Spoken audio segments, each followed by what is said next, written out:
Good evening. Good evening. I am Joyce Law, President of the Progressive Religious Coalition of Augusta. On behalf of the PRC members and our many staunch supporters, thank you for the invaluable, indispensable gift of your presence. You folks can please be seated. Thank you for your every effort you are making towards the success of our 2026 worship service. The presence of so many familiar faces and those with us for the first time reflect the continuously march towards Dr. King's fulfillment of the expansion of our community as beloved, thriving in equitable social justice, benevolence, and compassion. A new feature of our bulletin is the founding of the dates of the participating congregations. Several have significant recent and upcoming milestones of their founding.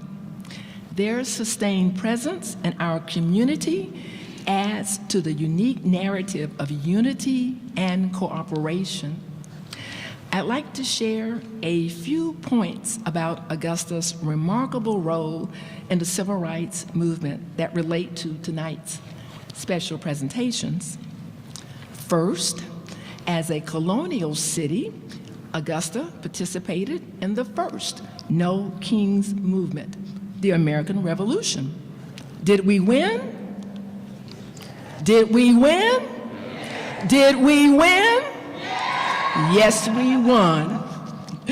Second, over a century later, in 1917, James Weldon Johnson, the poetic author of the Lift Every Voice, visited the home of iconic educator Miss Lucy Craft Laney for the formation of Augusta's NAACP chapter. He was later hosted for dinner by Reverend Silas X. Floyd and Mrs. Ella Floyd. An obvious connection to Augusta is the bond among Mr. Johnson, Miss Laney, and Reverend Floyd as alumni of Atlanta University. Here is the fascinating rest of the story. Mr. Johnson's brother, John Rosamond, co-author of the anthem, Lift Every Voice and Sing, married Mrs. Floyd's niece. Third, Dr. James M. Nabrit Sr., who served as pastor to historic Springfield Baptist Church and professor of theology at Walker Baptist Institute from 1912 to 1921, exhibited his disdain for segregation by riding his bicycle instead of paying to ride the trolley. Relocating to Atlanta, he is remembered as one of the 3 ministers presiding over the wedding to Dr. King's parents in 1926. Reverend Dr. Nabrit distinguished himself as president of Nashville's American Baptist College, the alma mater of renowned activist U.S. Representative John Lewis of Georgia. James Nabrit Jr., partially reared in Augusta, is among the trio of lead attorneys for the landmark legal case, Brown v. Board of Education. I hope that Dr. Floyd-Thomas, our keynote speaker this evening, will accept these anecdotes as a gift exchange for the fresh, dynamic perspective that she brings to rejuvenate our decisive optimism so that we all thrive using our moral compasses amid contemporary challenges. Since 1968, we have repeatedly asked, what's going on? And search for viable solutions. Within each generation, new champions emerge and rise to remind us of our joint destiny and the influential power of our individual and collective moral compasses. The talented voices of our local youth in the spheres of music and drama that we will experience tonight are inscribing a brilliant resume for their future. In this moment, our dreams for the beloved community will be nourished and inspired by your performances. There are 2 notes to the program. First, Reverend Karen Ramenstein, our PRC membership secretary, will be reading on behalf of the Baha'i representative who regretfully is unable to attend. And second, please keep in your prayers Reverend Mark Trim. Reverend Gates will be providing the going forth blessing on his behalf. Thank you again for joining us on Dr. King's birthday, and I wish you a safe return home. Do we have Lift Every Voice and Sing now? Okay. That will be followed by Reverend Henry Holt III will begin the call to worship and invocation after Lift Every Voice. Thank you so much. All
You may be seated.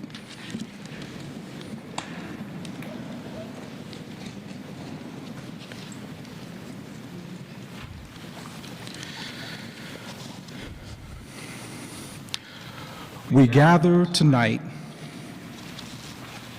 to honor the life and legacy and the prophetic vision of Dr. Martin Luther King, Jr., a servant of justice, a herald of hope, and a voice that still calls us toward the beloved community.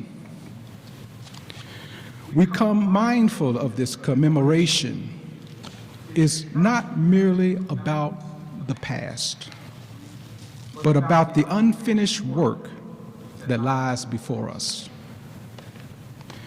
We gather across different races, faith, culture, and convictions, drawn together by a shared longing of justice, dignity, and peace.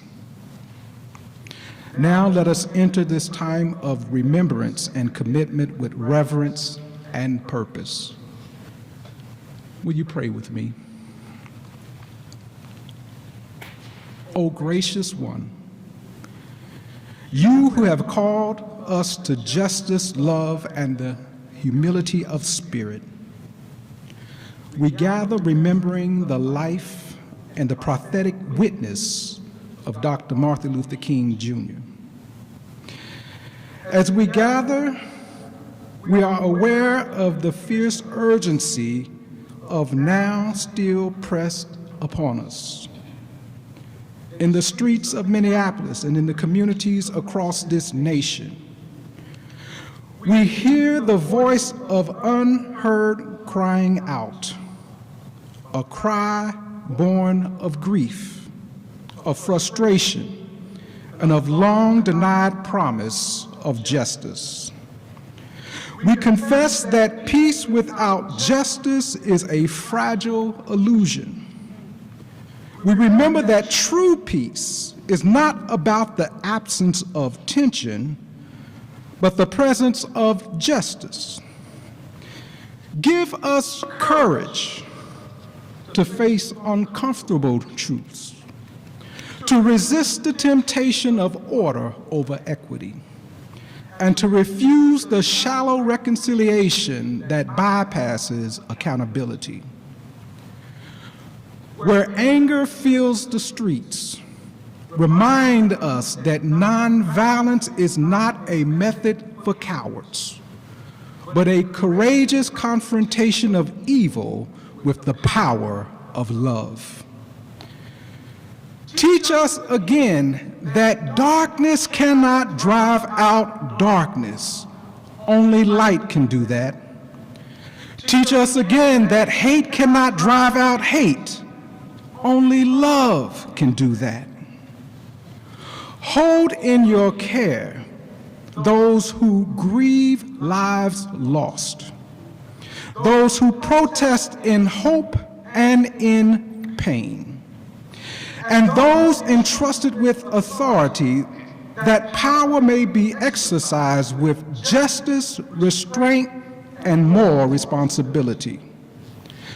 Bend our hearts toward a vision of the beloved community, where neighbors are not threats, where streets are places of safety and dignity, and where every person is judged not by the color of their skin, but by the content of their character.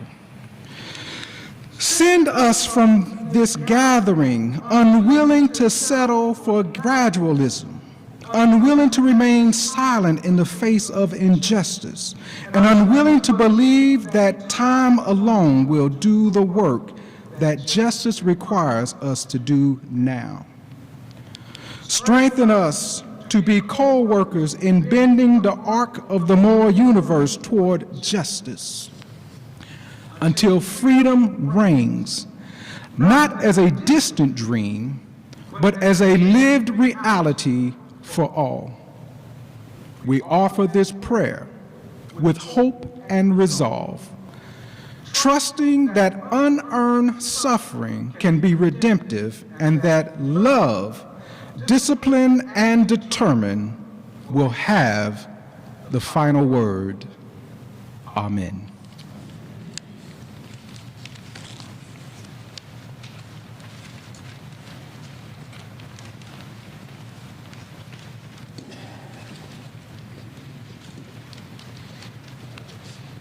If we do not act, we shall surely be dragged down the long, dark, and shameful corridors of time, reserved for those who possess power without compassion, might without morality, and strength without sight. We are caught in an inescapable network of mutuality, tied in a single garment of destiny. Whatever affects one directly affects all indirectly. This evening, Karen Romenstan and the Reverend Nick Filson will share two readings from two different traditions based on this year's readings.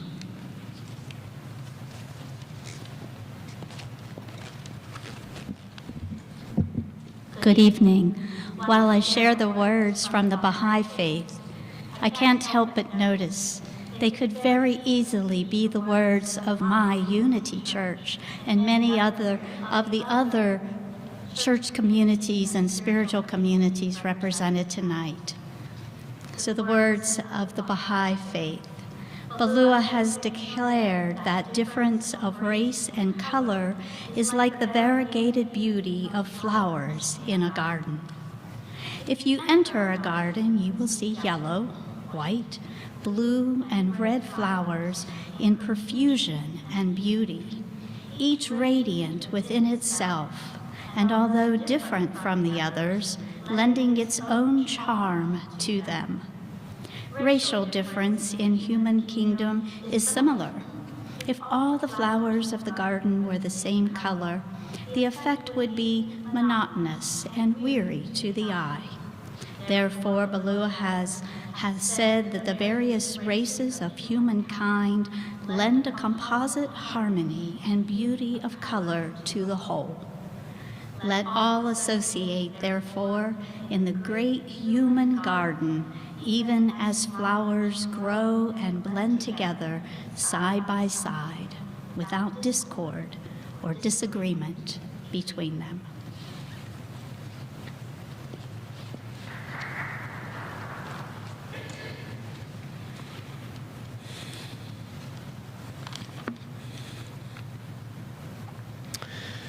Love is the power that holds us together and is at the center of our shared values.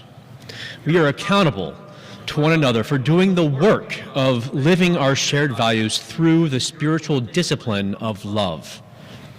Inseparable from one another, these shared values are interdependence. We honor the interdependent web of all existence with reverence for the great web of life, and with humility, we acknowledge our place in it. We covenant to protect Earth and all beings from exploitation. We will create and nurture sustainable relationships of care and respect, mutuality and justice. We will work to repair harm and damaged relationships. Pluralism. We celebrate that we are all sacred beings, diverse in culture, experience, and theology. We covenant to learn from one another. We embrace our differences and commonalities with love, curiosity, and respect. Justice. We work to be diverse, multicultural, beloved communities where all thrive. We covenant to dismantle racism and all forms of systemic oppression. Transformation. We adapt to the changing world. We covenant to collectively transform and grow spiritually and ethically. Generosity. We cultivate a spirit of gratitude and hope. We covenant to freely and compassionately share our faith, presence, and resources. Our generosity connects us to one another in relationships of interdependence and mutuality. And equity. We declare that every person is inherently worthy and has the right to flourish with dignity, love, and compassion. We covenant, we promise to use our time, wisdom, attention, and money to build and sustain fully accessible and inclusive communities. With all of these, we are actively engaged in the transformation of the world through liberating love.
We will now be proceeding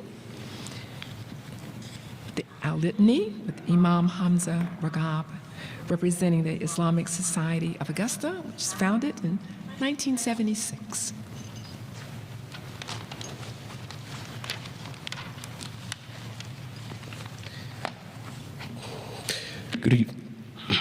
Good evening. I had to swallow that one. How's everyone doing? Good. All right.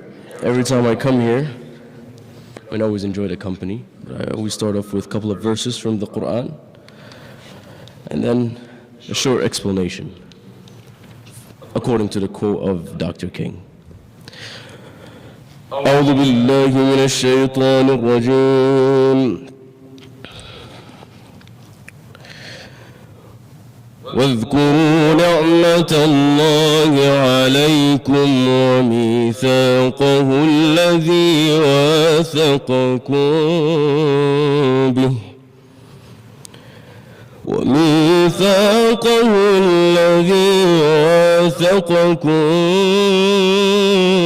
به إذ قلتم سمعنا وأطعنا واتقوا الله إن الله عليم بذات الصدور يا أيها الذين آمنوا كونوا قوامين لله شهداء بالقسط ولا يجرمنكم شنآن قوم على ألا تعدلوا اعدلوا هو أقرب للتقوى واتقوا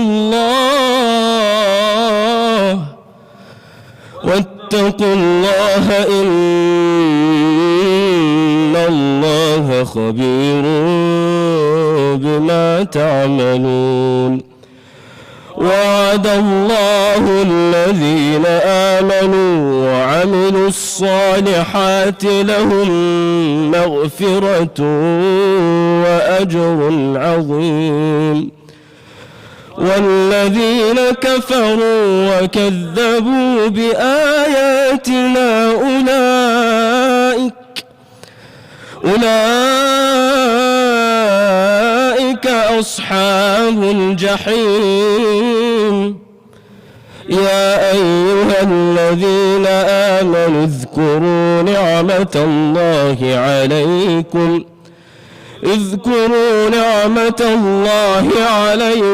إذ هم قوم أن يبسطوا إليكم أيديهم فكف أيديكم عنكم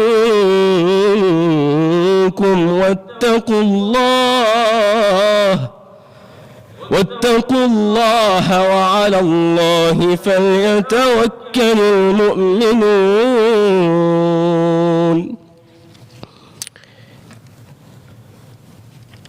These couple of verses relative to the quote that I was given speak about justice and how to stand firm on justice. So the Almighty, Allah subhanahu wa ta'ala, tells the believers in the Quran, He says, O you who believe, stand firmly, for God is witnesses to justice.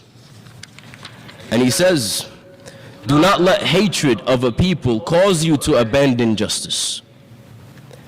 And be just, that is closer to righteousness. And God is fully aware of what you do. Now these verses establish justice as a sacred responsibility, not a social preference. The Quran commands people to stand for justice for God, meaning moral integrity must come before emotion, identity, or self-interest. Even hatred, fear, or historical grievance is not allowed to corrupt fairness. And this is a radical moral standard. Justice is required not only for those we love, but even for those we oppose.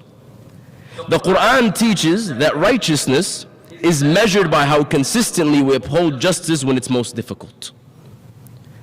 And the passage closes by reminding us that no act of fairness or injustice is unseen. Human dignity is protected when morality governs power. And when justice is abandoned, the damage spreads far beyond one group, one moment, or any moment. And I'll leave us with this. I wish you all a wonderful evening. And thank you guys for having me.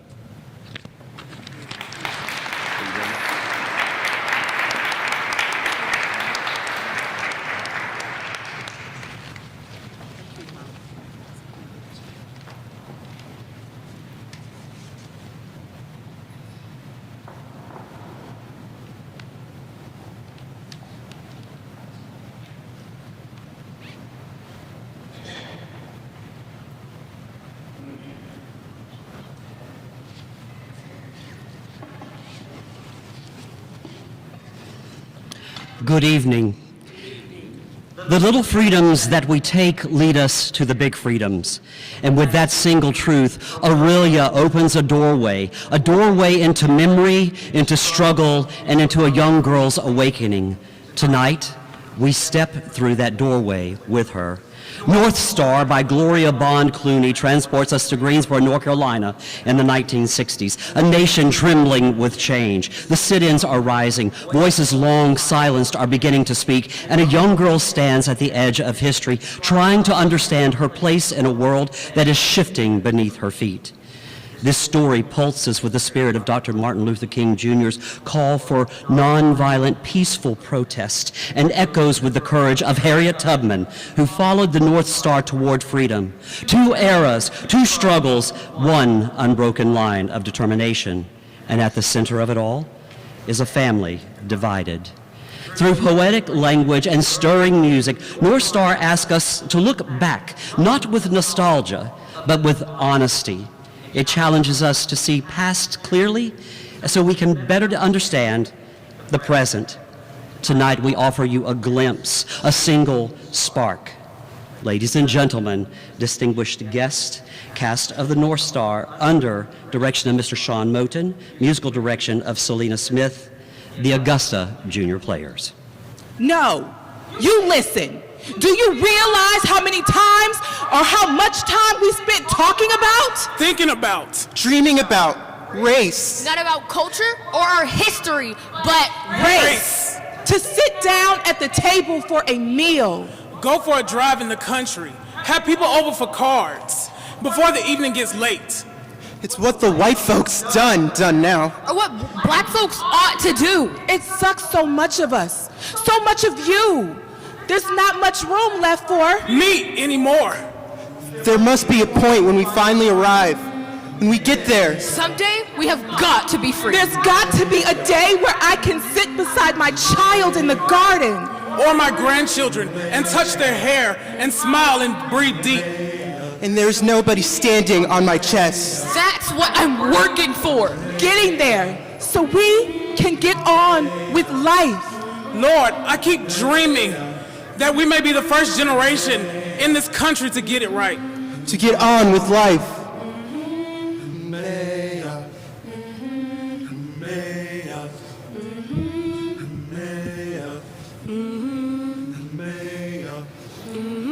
I've been walking with my face turned to the sun. Weight on my shoulders and a bullet in my gun. Oh, I've got eyes in the back of my head, just in case I have to run. I do what I can when I can, while I can for my people. While the clouds roll back and the stars fill the night, that's when I'm gonna stand up, take my people with me. Together we are going to a brand new home. Far across the river, can you hear freedom calling? Calling me to answer, gonna keep on keeping on. I can feel it in my bones.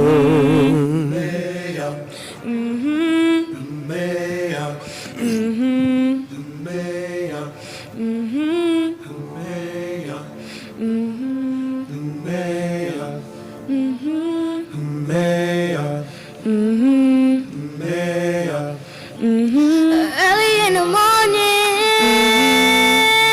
Before the sun begins to shine, Gonna start moving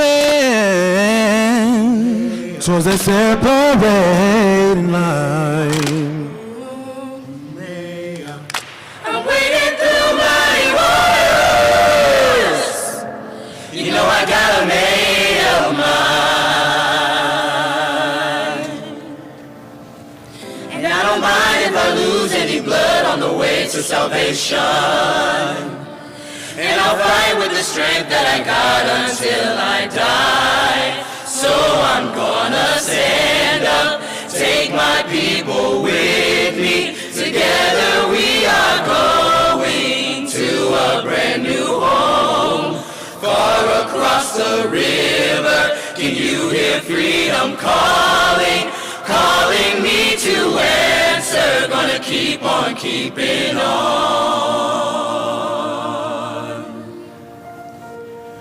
And I know what's around the bend might be hard to face 'cause I'm alone. And I just might fail, but Lord knows I tried. Shooting stars fill up the sky. Stand up, take my people with me. Together we are going to a brand new home. Far across the river, can you hear freedom calling? Calling me to answer, gonna keep on keeping on. I'm gonna stand up, take my people with me. Together we are going to a brand new home. Far across the river, can you hear freedom calling? Calling me to answer, gonna keep on keeping on. I can feel it in my bones.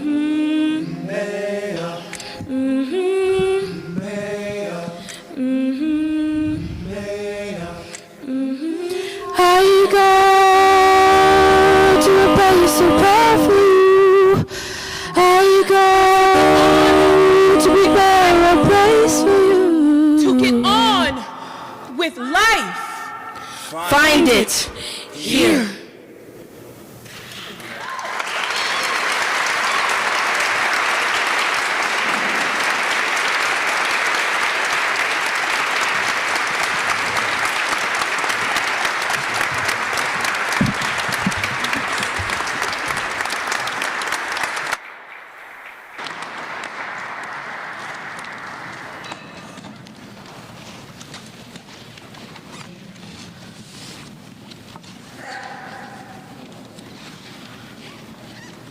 Good evening. I'm Reverend Jenny Anderson, the pastor of St. John United Methodist Church right here on Green Street, just a few blocks away. In our lectionary this cycle and this year, we find ourselves in the Gospel of Matthew primarily, so that's where we will go tonight. Following the calling and gathering of the disciples in this gospel, we encounter a powerful moment. John the Baptizer, imprisoned and uncertain, sends the words to Jesus asking, "Are you the one who is to come, or are we to wait for another?" Jesus responds not with a simple answer, but with evidence. "Go and tell John what you hear and see. The blind receive their sight, the lame walk, those with leprosy are cleansed, the deaf hear, the dead are raised, and good news is proclaimed to the poor. Blessed is anyone who does not stumble on account of me. As those called by the Christ to be the light of God's love in the world, we are called to bear witness in both word and deed. When Jesus reports to John, it is not theory, it is lived reality. Faith is something we speak, but it is also something we embody with our whole lives. In the Methodist tradition, we look to John Wesley for guidance in living out this call. Wesley challenges us with these words: let your words be a genuine picture of your heart. What we say and what we do must reflect the grace we claim. Dr. Martin Luther King Jr. reminds us that we are bound together in this creation. We are not meant to live only for ourselves, but for our neighbors. Loving our neighbors means learning to love well and holding one another accountable in love. That responsibility belongs to the whole community. So, when someone asks what this gathered community in Augusta is doing, we pray that we can answer clearly. We are offering grace, love, forgiveness, food, clothing, and honest care. We're helping with rent when we can, calling leaders to act justly, gathering peacefully, and doing our very best to love one another. As Wesley urged, may we do all the good we can in all the ways we can for as long as we ever can.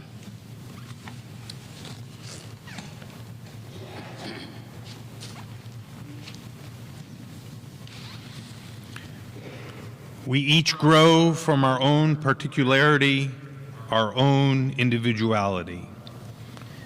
Each of our religions and wisdom traditions has its own deep roots. Without these foundational identities, we would each be lost, shifted, and blown about by every passing wind. Yet, if we only turn inward and isolate ourselves, oh, the richness and insights we lose. We must come together not merely in toleration, but in openness, recognizing that the other has not only their own unique beauty and wisdom, but something to offer us, something we may be missing or might enrich our lives. Understanding that while there are many wells, there is but one river. We must come to see that each tradition is like an organ in the body of humanity, and all are necessary for a healthy humanity. Furthermore, to build a world of chesed and tzedek, loving kindness and justice, we must work together as a braided cord, each strand maintaining its identity while strengthening all the others in mutual striving. Alone, each community can be destroyed. Together, we are invincible. Indeed, the only way we can get it together is together.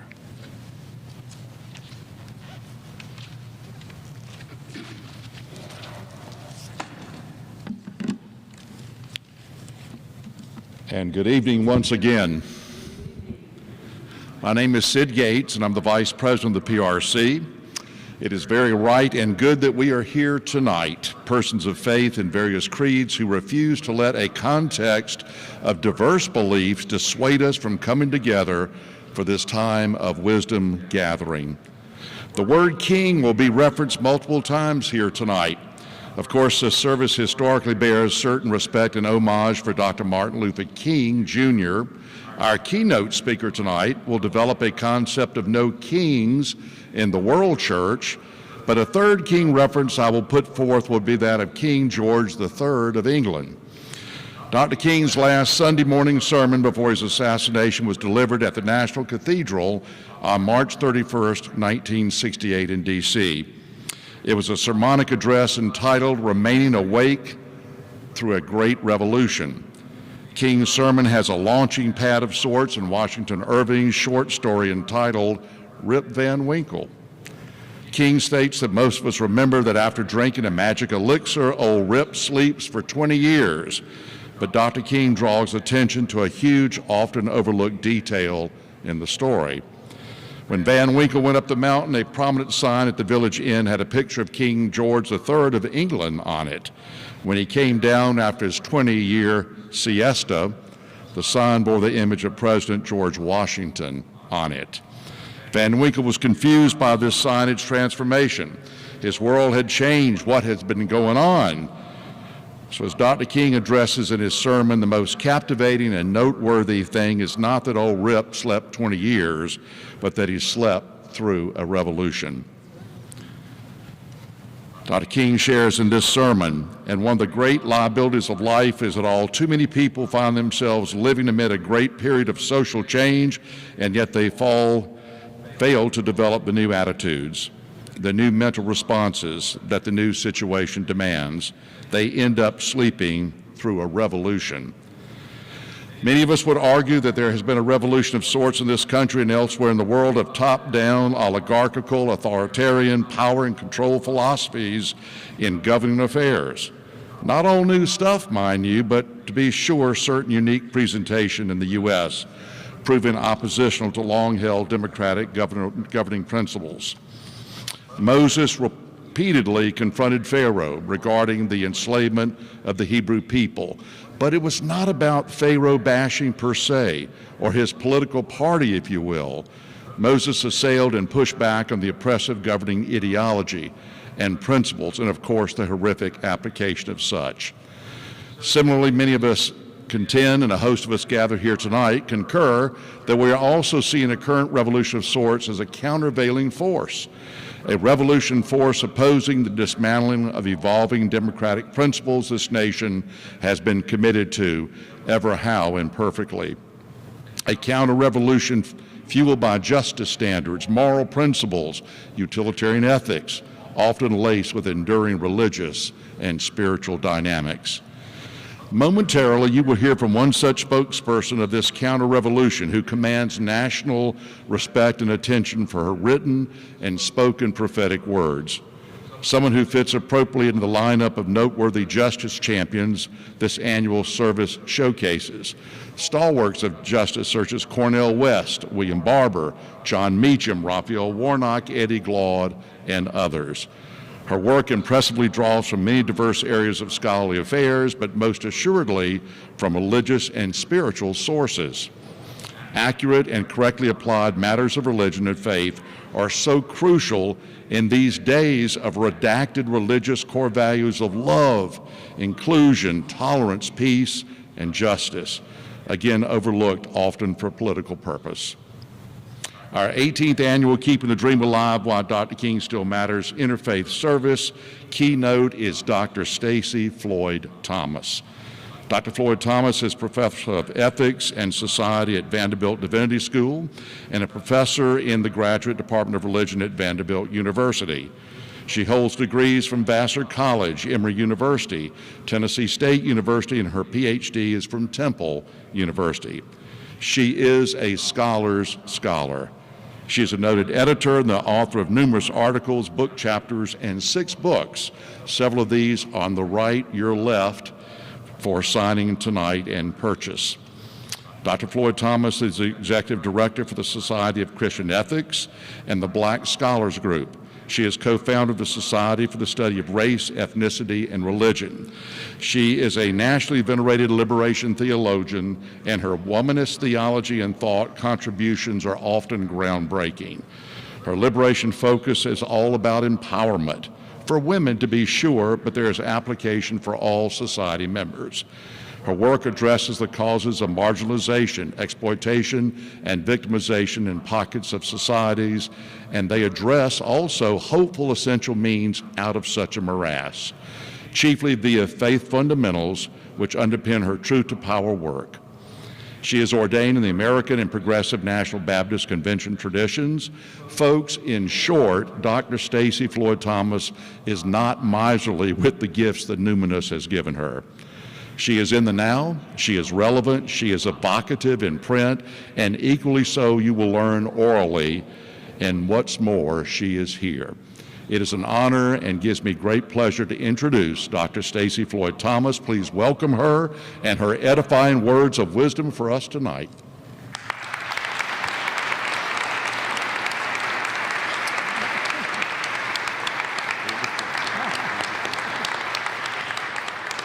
Good evening. You can stretch, you can give somebody a high five, you can do jumping jacks, but there is no higher of a moment that one could die but this moment. I mean, we're coming out of a season where people talk about angels that they have heard on high, but I'm not sure they're as good as the Davidson Chorale.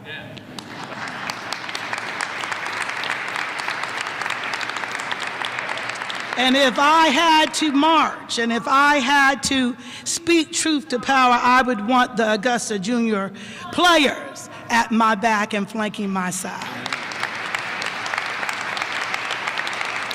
It is so good to be here. I want to give thanks to Pat Knox Hudson for her generosity, but really I am the one who is so blessed because I have two siblings from other mothers in the form of the PRC president, Joyce Law, and her right-hand man, Sid Gates, who has been, both of them, troopers for me. When Verizon failed me yesterday, Joyce lifted me up. When I couldn't find my way in getting here, Sid picked me up. So this is home for me. Peace to you and welcome. It's an honor to stand with you at this 2026 Martin Luther King observance of the Progressive Religious Coalition of Augusta, bearing witness to PRC's mission to encourage measures that promote the flourishing of individuals and communities and to challenge injustice wherever it arises, whether from government, economic systems, educational structures, or religious institutions. It places this gathering squarely within the tradition of public moral witness that Dr. King himself embodied.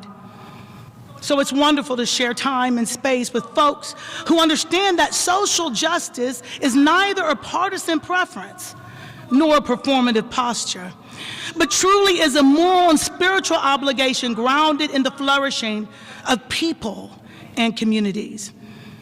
I genuinely appreciate that the PRC does not impose belief, but enlivens conscience. As the lyrics of Ella's song by Sweet Honey and the Rock proclaim, we who believe in freedom cannot rest. And I'm in awe that those values have informed and sustained a moral vision in this gathering that still loudly and persists across generations, that insists on equal worth and dignity of every human being, regardless of their race, gender, ethnicity, religion, sexual orientation, class, or national creed. Now, in light of what has transpired in our nation and our world since nearly a year ago, when 11/9 of 2025 happened, some of us felt like it was 9/11 all over again. I'm mindful that what we are doing here this evening, then, since our world has been trumped, is not simply ceremonial. You all didn't get that 11/9, 9/11 thing, did you? This is not nostalgia. This is not a polite remembrance.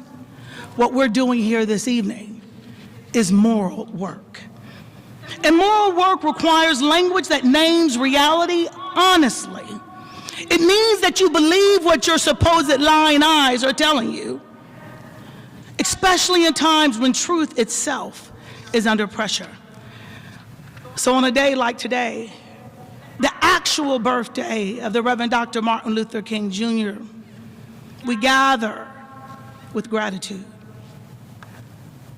but we also gather with gravity. We gather with memory. We gather with moral questions. And we gather, frankly, in a moment of global anguish, a moment filled with the cacophony of cultural wars, international invasions, the bloodshed of innocent lives, and the steady rise of autocracy, helped along by something that is less dramatic, but just as deadly: apathy. Not only the arrogance of the powerful, but the exhaustion, you're tired, of the people. Not only cruelty at the top, but the numbness in the middle. This is why I titled this lecture this evening, No More Kings in Our World House. Now, I want to frame everything I say this evening with a refrain that is not religiously exclusive, but morally expansive, a refrain that names a danger every tradition here recognizes in its own way, because the world house is real. Now, in his final book, Where Do We Go From Here, Chaos or Community, Dr. King gives us one of the most enduring metaphors for our time. He called it the world house. A widely separated family, he says, inherits a house. And now they have to live together. King named the diversity inside that home: black and white, Easterner and Westerner, Gentile and Jew, Catholic and Protestant, Muslim and Hindu. And today we can add more names and more identities, more histories, and a lot more wounds, more migrations and mixed loyalties. But the core truth remains: no matter how much you love the algorithm, the clickbait, and the echo chambers of your own voice, as the Billy Preston Steele song says, if you can't be with the one you love, you better be with the one you're with. Because we cannot finally live apart. See, we share climate and economies, oceans and skies, digital networks and disease patterns, war zones and refugee routes, supply chains and news cycles.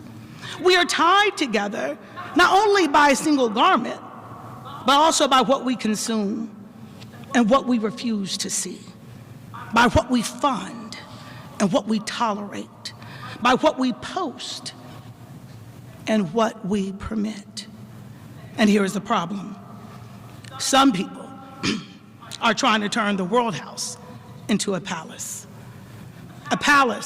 for the few, happening in the East Wing, no more, but in the West Wing, guarded, gated, surveilled, and fortified, while the many are told to live in the basement, the crawl space, on the margins, and in the shadows.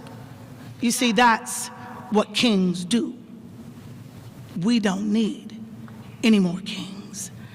Not because leadership is unnecessary, not because authority has no place, but because history, ancient and modern, teaches us that injustice thrives wherever power claims ultimacy, demands unquestioned loyalty, silences critique, or any time that power treats human beings as if their lives do not matter at all. Kings, in this sense, are not just monarchs. They are systems, ideologies, movements, and figures, religious or political, that ask for devotion without accountability, obedience without ethics, and unity without justice. And when any power, state, market, institution, or ideology places itself above truth, above human dignity, or above the common good, the moral response should not be accommodation. The moral response is resistance. So in that spirit of Dr. King, and in alignment with PRC's mission and values, we say it plainly. Say it with me: no more kings.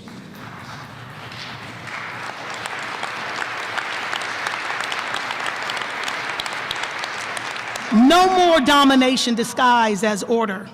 No more cruelty justified as necessity. No more lies crowned as leadership. What follows is offered in that spirit, not to divide, but to clarify, not to condemn, but to call us towards the kind of moral courage this moment requires. So I want to speak in a way that is consistent with PRC's calling, not to offer easy comfort, but to press towards clarity. Because clarity is a form of care, and truth-telling is our public tax and service. And I want to frame everything I'm about to say with a refrain, one that is both ancient and urgent. Say it with me. No more kings. Because when a society is drifting towards authoritarianism, when people are trained by fascists to fear complexity, to distrust evidence, to scapegoat the vulnerable, to worship domination, and to confuse cruelty with strength, then the moral response cannot be neutrality. The moral response is resistance. So we say it again plainly. No more kings. No more strong men who are also feeble-minded and weak-willed. No more civic idolatry being used as a gateway drug for unhinged genocidal ideologies. No more sanctified lies or alternative facts by elected officials who would much rather be lawbreakers than lawmakers. No more politics of I alone can fix it, or I am your retribution. One who will never say, I am here to help, or I was wrong. No more tax-evading presidential billionaires who rob from the poor to give to the rich. No more predators of the law who are supposed to be protectors of the people. No more permission for governmental power to devour instead of deliver the truth. And because this is an interfaith space, let me also say that every tradition here has language for this. Some call it idolatry. Some call it tyranny. Some call it domination. Some call it injustice. But we all know what it looks like when power asks for what only the sacred, the ethical, and the communal deserve: our conscience. So we say, no more kings. Now I want to begin where memory begins, which is with literature. In her classic novel, Their Eyes Were Watching God, celebrated author and patron saint of womanist thought, Zora Neale Hurston, reminds us, there are years that ask questions and years that answer. Hurston's words speak to our souls today. For in this brand new year of 2026, we are inundated by the auspicious anniversaries rooted in the life and legacy of Dr. Martin Luther King Jr. On the one hand, this year marks the 63rd anniversary of the March on Washington, the landmark speech King gave that day in which he was heralded for the whole world to hear. I have a dream that refused to be trampled underfoot here into the red clay dirt of Georgia and Alabama. On the other hand, this year also marks the 58th anniversary of King's assassination in Memphis, where he had the holy boldness, let's call it moral courage, to stand in solidarity with black sanitation workers who had the audacity to insist that they were human, even though they made their living disposing of trash. Separated as we may be by so many choices, we now have countless volumes filling up library shelves worldwide, but are now banned in our school and university classrooms. These volumes, desperately trying to find a deeper understanding and greater relevance to those two biographic pinpoints of King's eventful but all too brief life. But much like Hurston's musing suggests, how does the interplay of time and opportunity combine so that we can truly make meaning out of these often bittersweet and bewildering things that we call memories? When we take the occasion of this King birthday to commemorate the dream, the life of possibility of the most influential, important moral leader this nation has ever produced, does it make sense to focus on his highest heights, such as that sunlit August day where he spoke his truth loudly and proudly on the National Mall, without also processing the pain and loss we all suffered as a people, a nation, and even a world, when only a few years later he also experienced his lowest low as he was slain by a gunman on the balcony of the Lorraine Motel for his crime of solidarity and his misdemeanor of compassion, of being a voice for the voiceless. Much in the same way, a senseless man murdered Alberta King, King's mother.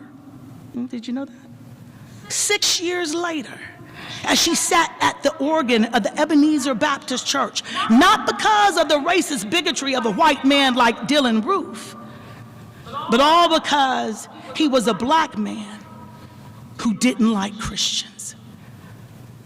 And this is where commemoration becomes decision, no matter your color or your creed. Because it's impossible to celebrate a person's words while refusing their demands. It is possible to quote a dream while it is possible to quote a dream while rejecting the discipline, but you won't build it.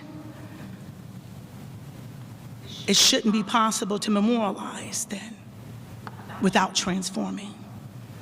And this is why the refrain matters. No more kings. Because one of the oldest tricks of power is to domesticate prophets, turning their courage into a poster, their critique into a slogan, and their movement into a holiday. Monuments are safer than movements. But PRC is not doing monument work. You're doing movement work.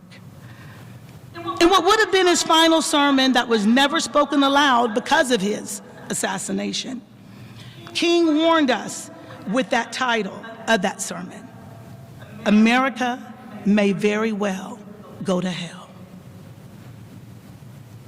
And today, we're living inside that warning with self-professed would-be King Donald Trump confessing that he's not heaven-bound because he has no hope, and I quote, that anything will get him into heaven, unquote. He can say this without provocation because all of us recall the global COVID-19 pandemic that engulfed all of humanity in 2020, much because of his own sleepiness, with little hope of waking up or having sight. And because of that treachery, many of us were forced to stay at home, while we couldn't turn a blind eye to the police killings of Breonna Taylor and George Floyd. And here we are again, 6 years later, 1 mile down the road, with Renee Good being iced out of existence by a law enforcement officer, as well as a president who called it a justifiable act. We live in a time when people invest more in raising hell instead of bringing heaven down to earth. When violence is normalized, when suffering becomes background noise, when human beings become statistics, when propaganda competes with truth, when outrage becomes entertainment, when compassion becomes partisan. And we also live in a time where self-righteous, religious, and pious folk are so heavenly bound that they are no earthly good. And that is why our mourning feels complicated, because the gaslighting and the hellfire has not ended. The truth of the matter is that we can neither survive nor flourish if many other perennial issues and urgent questions remain unresolved, or if we just refuse to learn the lessons that history has taught us.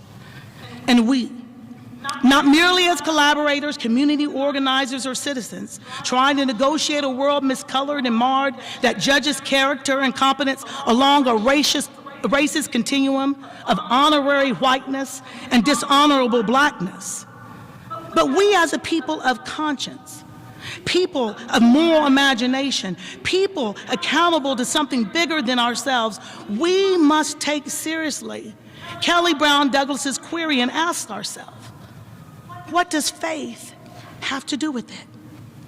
Now, in the interfaith space, faith does not necessarily mean one doctrine or one confession. Faith here means a deeper question of moral trust. What do we believe about the worth of human beings? Who holds the sacred? What views of ours are worth calling sacred? What do we refuse to sacrifice? What do we owe each other? What commitments will we not abandon, no matter the cost? Now, within my tradition, we often quote the pithy profundity of Hebrew 11:1. Now, faith is the substance of things hoped for and the evidence of things not seen. And we do this not as a boundary marker, but as a conceptual tool, I'm sure. Yet this badge and brand of a moral platform rarely take note of the fact that faith and lies, say that together, faith and lies actually share a synonymous psychological root. Lies that present themselves as fear-mongering, that is, false evidence appearing real, can mimic conviction. Fear can masquerade as certainty, panic can imitate principle, and propaganda can counterfeit as truth. The current leader wants to rule by fear and fiat, but this should be absolutely unacceptable to anyone who acknowledges the primacy of a divine creator who did not give us a spirit of fear, but of strength and a sound mind.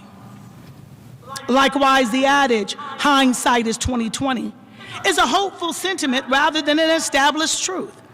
Soren Kierkegaard's theological inflection on this aphorism extols that life can only be understood backwards, but we're compelled to live it forward. We realize that for those of us on the margins of society, faith from hindsight does not simply refer to learning from one's past, but also learning and living with one's past in such a way as to gain immediate insight that is crucial for instantaneous foresight. There is much to be said about engaging the troubles of our current era while also enduring them, literally building a plane while flying it. So we're doubling down on that most tender and tendentious human endeavor. Our work is to help open people's eyes, and that's hope. And hope is not naive. Hope is not passive. Hope is not the denial of danger. Hope is a refusal to crown despair.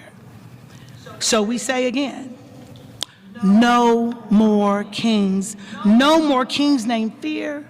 No more kings named despair. No more kings named cynicism. No more kings named retribution. Because the first task of authoritarianism is to train ordinary people to accept the unacceptable. Which is why I want to keep in view a line that has been ringing in the public air, not as a slogan, but as an alarm bell. Stacey Abrams has said, "We are in the midst of an authoritarian regime." Now, whether one agrees with every implication or not, the diagnostic value of that statement is the question it forces us to ask. What is happening to the habits of democracy? What is happening to the culture of truth? What is happening to shared reality? What is happening, and where is public conscience? Authoritarianism doesn't begin with tanks in the street. It begins with the erosion of norms, the rewriting of history, the replacement of evidence with loyalty, the scapegoating of vulnerable communities, and the slow training of the public to sleep and treat cruelty as policy and lies as leadership. And that is why the refrain is not just a rhetorical flourish, it's ethical clarity. No more kings. Now, more than 20 years ago, the terrible and tragic events of one autumn morning retained a singularly solemn importance as both a physical and psychic scar upon this nation that in turn had an indelible impact upon our recent history and our popular memory. Names were enshrined in memorial spaces. Families were left carrying absence, and an entire generation learn grief as national identity. We must be ever mindful of how those terror attacks, now I'm talking about 9/11, lit the spark of full-fledged military conflicts. Conflicts justified by claims about weapons of mass destruction. Weapons that did not exist. Yet, we called that moment the global war on terror. Now, despite Dr. King's prophetic warning in his Beyond Vietnam sermon nearly 6 decades ago about a nation, our nation, addicted to imperial ambitions to the detriment of its poorest, most underserved citizens, the United States fought decades-long wars overseen by presidents across party lines, only to find ourselves in a world full of threats and full of lies. That was 6 decades ago.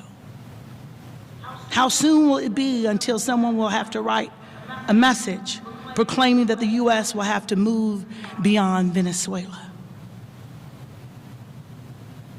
And yet, where we once remembered the dead and dying and paid homage to them, all that many of us want to do now is forget and forsake them, fall asleep, and go home.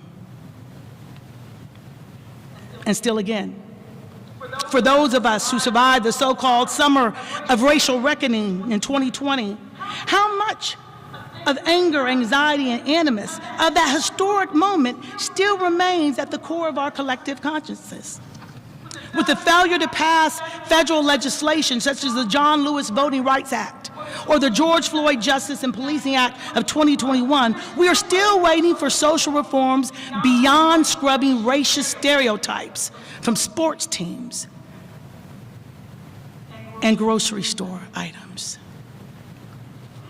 Somehow, we even find ourselves in a post-Roe versus Wade American society, which is startling not only because the U.S. Supreme Court decision was settled law that is stare decisis, which might have been highly contested but was overturned by conservative justices who swore they would never overturn it until they did. We've also dealt with climate-based catastrophes with greater frequencies and increasing potency.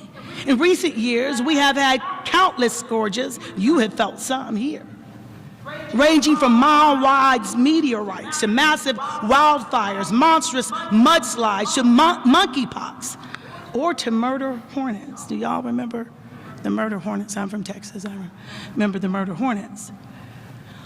All as part of Mother Nature telling us, no more kings.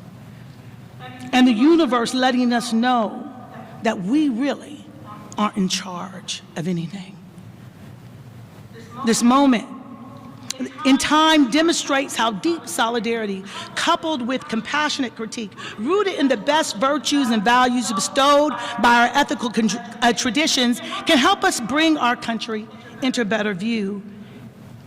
Some lessons are crystal clear, while others might be somewhat more obscure, as exemplified by the way citizens who typically went largely unnoticed and undervalued suddenly came into focus as essential workers while they were risking their lives during 9/11 or COVID, during police killings or school campus shootings. Citizens who helped fellow Americans stay alive even as they risked their lives to keep the entire nation moving forward. So too is our moral life essential if we dare to do more than just save souls. We must sustain communities to protect lives, to defend dignity without losing hope, heart, minds, and lives in the process. Arguably, what fueled Dr. King's faith was a resolved optimism based on his belief in the fact that the moral arc of the universe, he says, bends towards justice. Now, this is the only point where I have contention with Martin Luther King, my fellow genius of moral theology. Because the fact of the matter is, nothing bends on its own. Ethics is not evolutionary. It takes the work and labor of human agency for the eventual realization of social progress. And that's also the humility, which is another point where I take contention, where he says if you're not part of the solution, then you are part of the problem. The fact of the matter is, if you're not part of the problem, you can't help bring about a solution. But King himself demonstrates this with his living most clearly when he contends that people do have the capacity, he says, to do what is right as well as what is wrong. And our history is a path upward, not downward until now. The past is strewn with ruins of the empires of tyranny, and each is a monument not merely to humanity's blunders, but to our capacity to overcome them.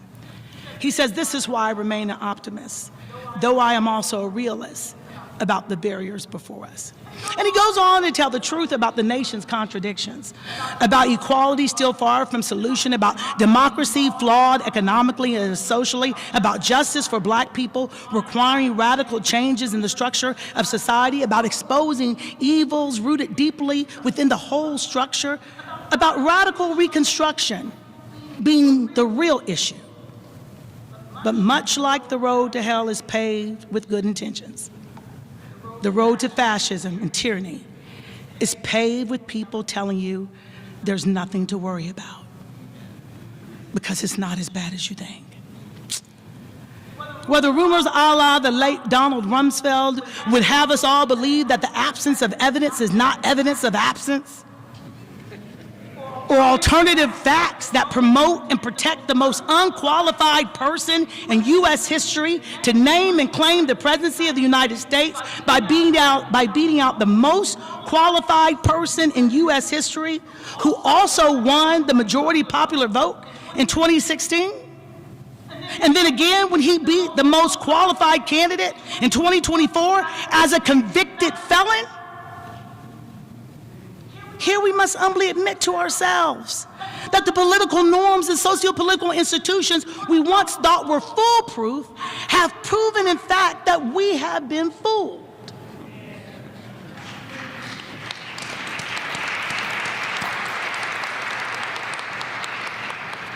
And the proof of foolishness here is that we prefer felons as presidents than female leaders.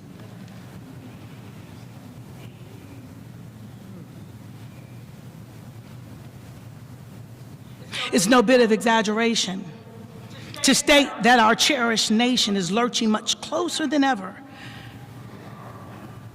towards Margaret Atwood's Handmaid's Tale than toward Martin Luther King's beloved community. I cannot, more importantly will not, accept that the opportunities and options for my 17-year-old daughter will be worse rather than better than any that I've had.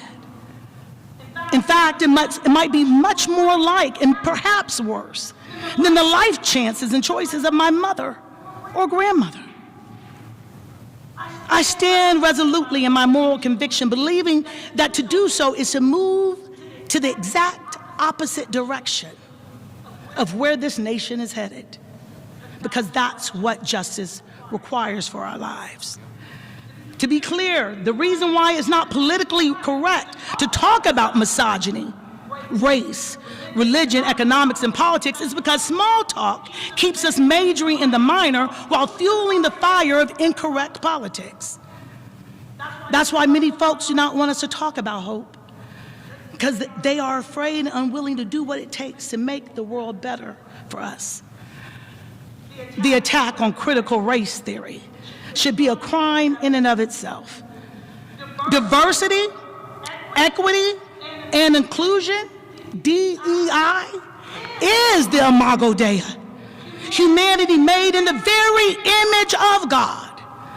Affirming myths as history by assaulting academic freedom ensures the closing of the American mind, when scholars and teachers are not judged on the merits of knowledge, but how well they appease powerful political interests or tyrants who sanction wrongdoing and censor truth. The fact of the matter is, the law has become religion.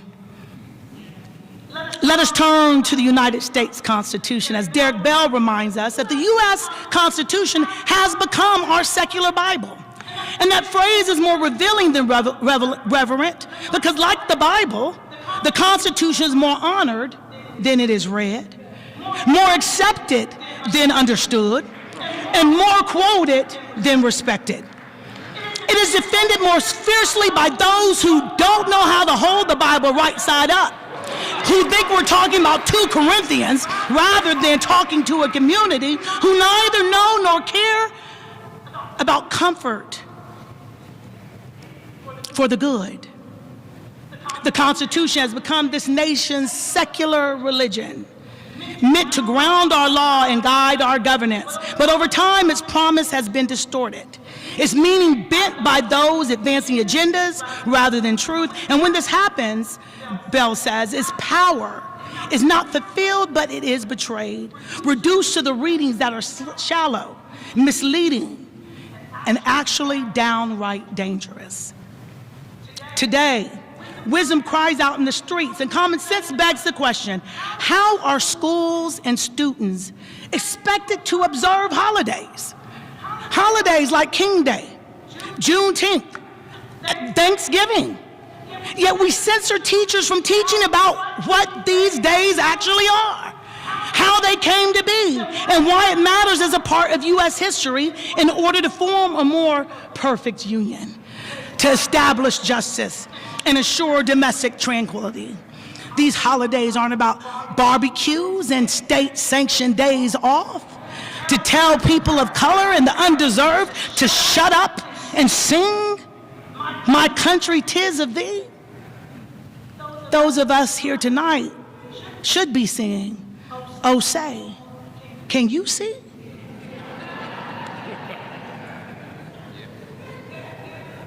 King reminds us that despite all the pain, uncertainty, suffering, and loss he experienced in trying to make a more perfect union in these yet-to-be United States, as Maya Angelou says, we must remain optimists at heart, like those saints who were commended for their faithfulness and persistent hope. From Moses to Martin, Hagar to Harriet, from the Canaanites to Coffin, Cone, and Cannon, from the Hebrew slaves in the wilderness to the enslaved in the Middle Passage, from immigrants who made their way to Ellis Island to migrants and refugees who have had to risk their life and limb at the borders, to the yearning of activists and protesters who seek to transform dictatorships into democracies, whether it's in Iran, Russia, China, Hungary, Turkey, or even here in the United States. All these saints were committed to truth and commended for their faith. They paid with their life the price for liberty, but they did not receive what was promised. All they got was us. They were taxed, but we are their receipts. So we should make a return on their investment, because without us, their work and witness will not be made whole. Their work, their very lives, would have been wasted in vain. To this end, King informs us how he quite literally kept his faith. After being threatened with the bombing of his home that eventually happened, he said, "People are often surprised to learn that I'm an optimist. They know how often I've been jailed, how frequently the days and nights have been filled with frustration and sorrow, how bitter and dangerous are my adversaries. They expect these experiences to harden me into a grim and desperate man." He said they fail, however, to perceive the sense of affirmation generated by the challenge of embracing struggle and surmounting obstacles. We have lost King.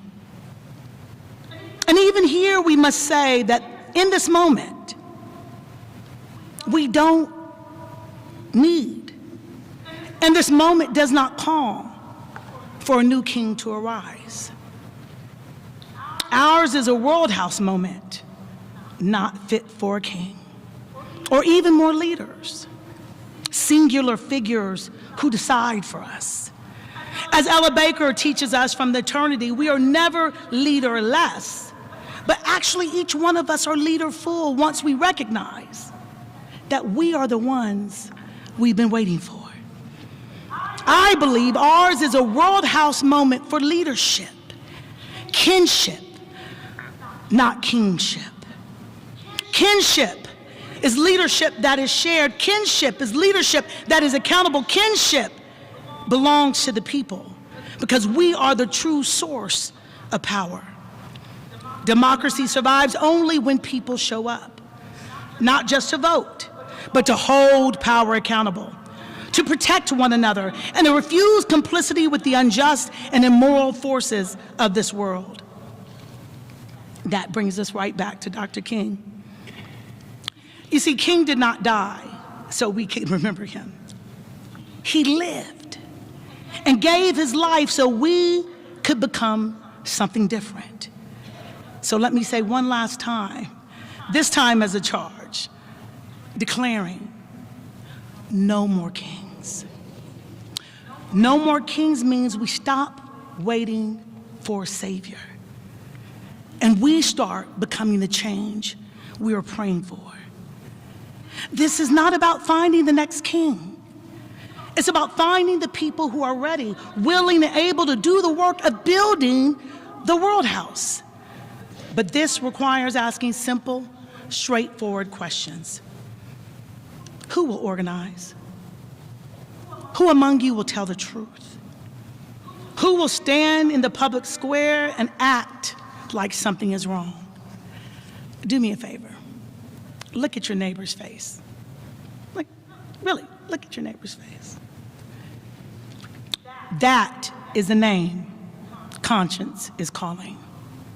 That is the responsibility history is placing in your hands.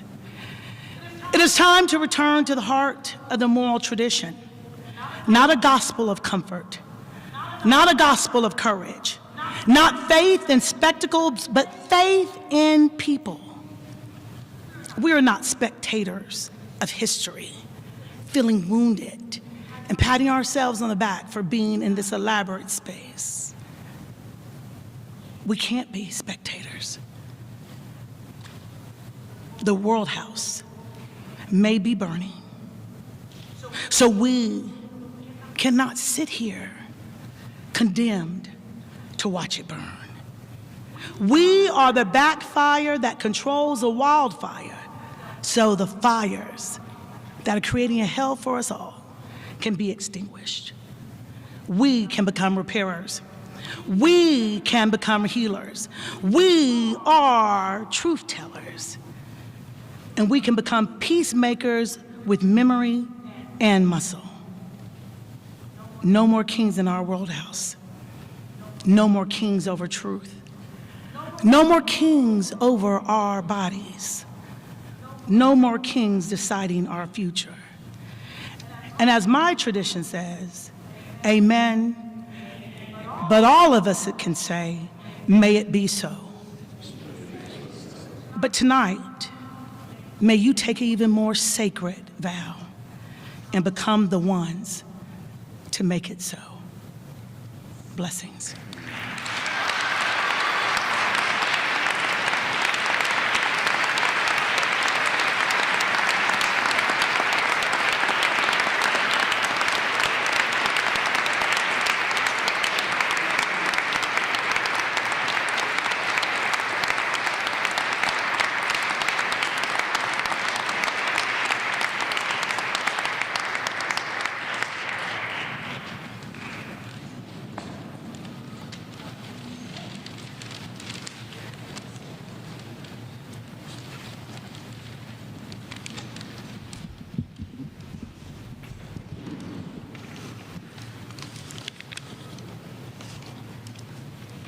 Each year, the Progressive Religious Coalition takes up an offering for an organization in our community, a nonprofit, that is putting forth the love, compassion, and hope expressed by Dr. Martin Luther King. This year is Valor Station. This is a nonprofit treatment facility exclusively for first responders and those who respond in times of crisis. Valor Station, Augusta, is where healing begins for those who keep us safe, save lives, and protect our freedoms. First responders, emergency room staff, critical care staff, and military personnel provide dedicated service to our community. They are the first to arrive and provide assistance at the scene of an emergency, and the first to treat victims of traumatic, life-threatening events in the emergency room. These heroic servants are responsible for the protection and preservation of life, property, and the environment, and utilize these specialized skills to provide immediate support services during prevention, response, and recovery operations. Due to the nature of their work, they may develop behavioral health issues stemming from exposure to traumatic incidents, and often over time they are exposed to multiple traumatic incidents. The staff of Valor Station has extensive experience in trauma-related treatments for these largely underserved populations. Having practiced psychiatry for over 35 years in this community, this is a population that is underserved, and oftentimes they do not seek treatment because they are concerned about the others they are serving until the situation is critical for them. What a much needed resource in our community, as often their healthcare plans will not cover the trauma-informed care that they need. We are honored to have the CEO, co-founder, and president of Valor Station, Cliff Richards. Will you stand, please? With us this evening to accept these much-needed donations for such a worthy cause that carries forth Dr. King's dream of love, compassion, and healing. As you can see in your program, if you are writing a check, please make it out to the Progressive Religious Coalition of Augusta, and on the memo line write MLK 2026, or online donations may be made at prcaugusta.com. Thank you very much.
I'm subbing for Mark Trim, who was taken ill today.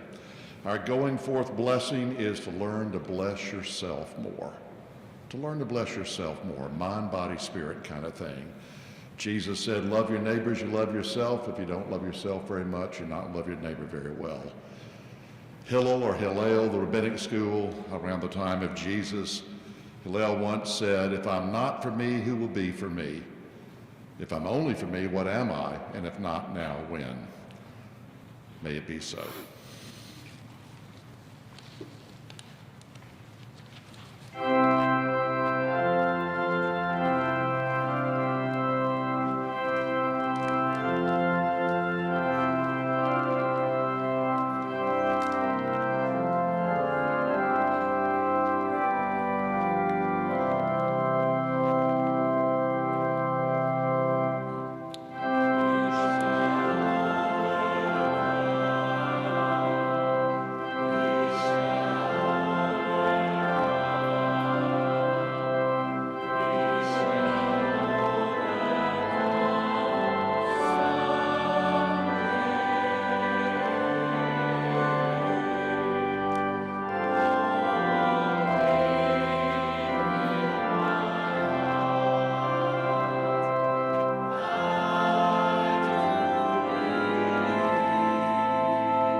Before I give the dismissal, I'd like to remind you that there are some books on the table, and you are invited to purchase a book for yourself and purchase one for a friend and give it as a gift.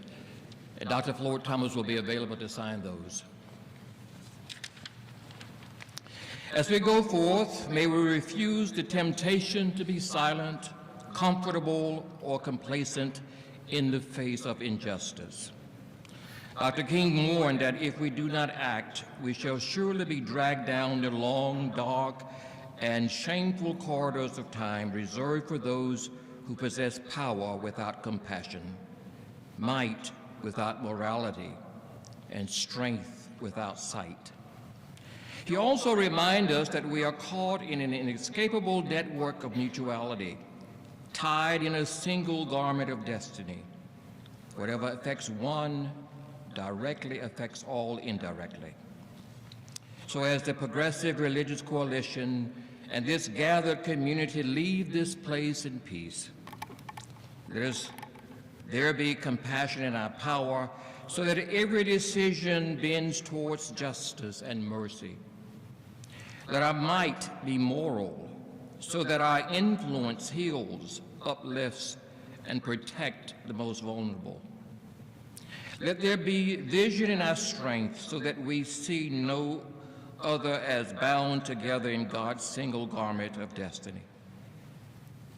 Now go in peace to love, to serve, and to act until justice rolls down like waters and righteousness like an ever-flowing stream.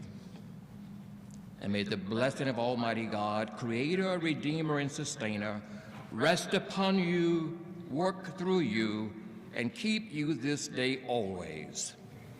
Go in peace, and let the people all say, Amen. Thank you for coming, and good night.